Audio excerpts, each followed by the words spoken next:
Hello YouTube, I'm curious, would you guys like to have me keep in the author's note? If so, say yes in the comments, if not, say no. Episode 7 Gentleman's Agreement. After locking the door, the Vice Guild leader Gald returned to the sofa and glared at me. There are a lot of scars and cuts everywhere on his scary face, so to put it bluntly, even a child would cry if they saw his face. Well, my outward appearance seemed to be that of a child. Still, I'm able to keep calm because, if I compare his face to one of my demon pets, his face is no different than some angry baby. I hate bothersome chit-chat, so let me just ask you clearly, just who are you, what kind of person am I? Actually that reminds me. I keep silent, intensively wondering how should I explain this. Suddenly, Vice Guild leader Gald opened his gripped hand and showed his palm to me. Hey, his lifeline is short, creases lines on his palm. His palm was disgustingly s.h.I plus Ned in greasy sweat though. Look at this hand of mine. From the time that you came into this room, it was sweating endlessly. I dare say that those two behind you probably are sweating as well. Hearing his words, I turned my head around. There stood two strong-looking guards on the both side of the door. As I try to look at them, they divert their pale faces down towards the floor to escape from my gaze. Those two are genuine B rank, and I don't want to boast about it, but during my active service I was in a rank. That's why we known by instinct that you are truly a dangerous person. Still, I believe I am not a very harmless vampire princess. In my youthful days I was a reckless one, I have even challenged a griffin and a dragon. I have escaped life and death situations many times and won against these opponents. There were even those who quickly surrendered to me. However, you are exceptional. No, you are on another level. Frankly, I want to quickly flee from here. In order to save my own life, I would even do such a disgraceful thing. If you told me to lick your A.S. shoal, I would gladly do so. I reflexively blocked my B.U.T.T and got off of the sofa. Gald-san, you're the kind of person who is into very young girls, The collard looks at Gald like he was a savage. And no, wait. I don't have that kind of hobby, it was just a figure of speech. Taking control from Gald, who was desperately trying to explain himself, Collard is beckoning to me now, please sit back down, so for time being, I returned to the sofa. Of course, I sat as far away as possible from Gald. I don't have nearly enough field experience to make me understand your level by instinct like everyone else, but even so, I know that you are an extraordinary being. You are aware of it, right? The barrier and detection magic which I spread around the guild. That paper tape and spider web sort of thing. In beginning I just wanted to shake it off and not break it, but it kept getting in my way and bothering me since it persistently entwined around me, so I shook it with all my power and it just happened to break.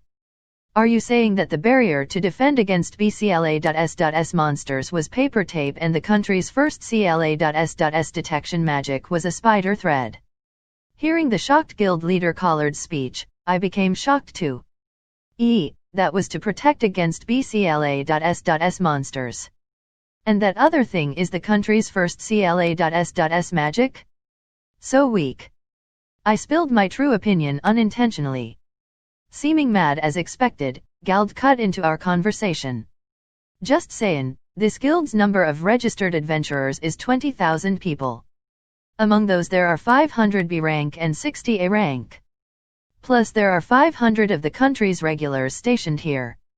I dunno what kind of monster you are, but can you take out every one of those opponents all by yourself? No matter if what Gald said was a bluff or not, I showed him the number 3 with my fingers. HRM? What's that? All by myself. If we clash head-on, this is how much time it will take for me alone to annihilate all of you. You can do it in 3 days. Toward Gald, who groaned in displeasure, I shake my head lightly. Nay, it could be as little as 3 minutes.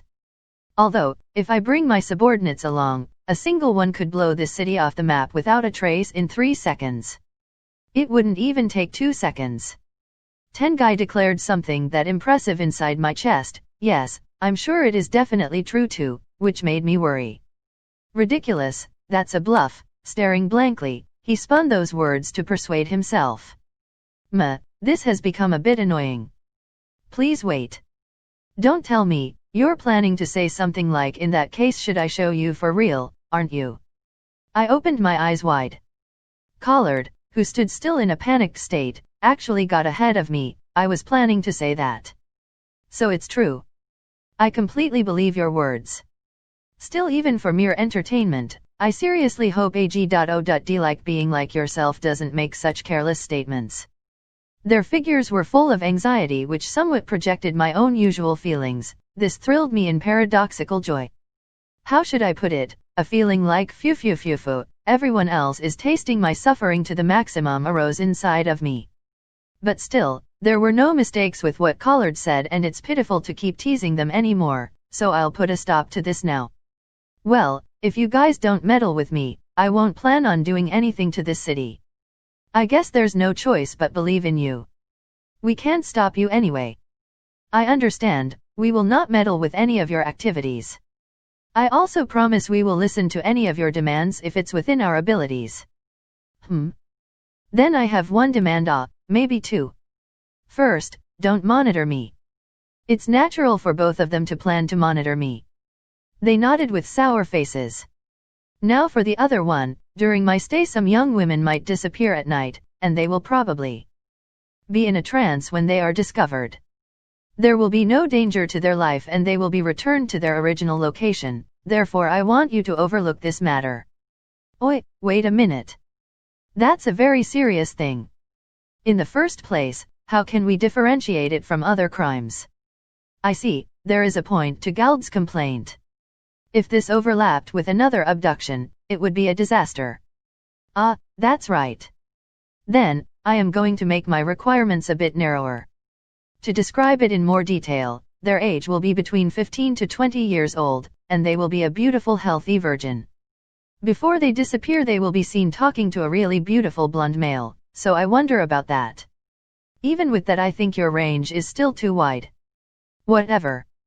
In short, your target is a girl like Mia-san from before then, I'm just making sure, but don't lay a hand on my guild staff. Gald narrowed his eyes towards me, with the look that he wants to confirm the last point. I suppose you can say that. Mia-san is okay, she is to my liking, but it's too bad she isn't a virgin. What? For some reason, the guild leader and the two guards all joined Gald and made a surprised-sounding yell. Then what about Mina? That redhead teller girl 3 from the left, she's clean and tidy. Collard throws away his calm mask from earlier and asks me the question desperately. He really changed his expression drastically. That Miss Ha. I believe she was playing around with 2 to 3 guys. She had the smell of several males on her. Are you serious? The guild leader fell to one knee and looked into the sky with a face like he thought the world had met its end. Why do I feel that he received more shock from that than from my speech before? In that case, Lucia, she was the black-haired girl with a mole under her eye. What about her? What about Ellen? The blonde-haired girl with the ponytail. The two guards were also gripping me strongly, each one asking me a question. What happened to the fact that they instinctively can't approach me? Or maybe this such a serious matter that it made them forget even their fear. Well, that matter is obviously private so I can't say anything more, even though I tell them so. Right now those two still keep on pressing me for an answer. Collard is still suffering from the shock, and although I call out to Glad while glancing sideways towards him, he is completely lost in thought. Men really are silly. NDP 7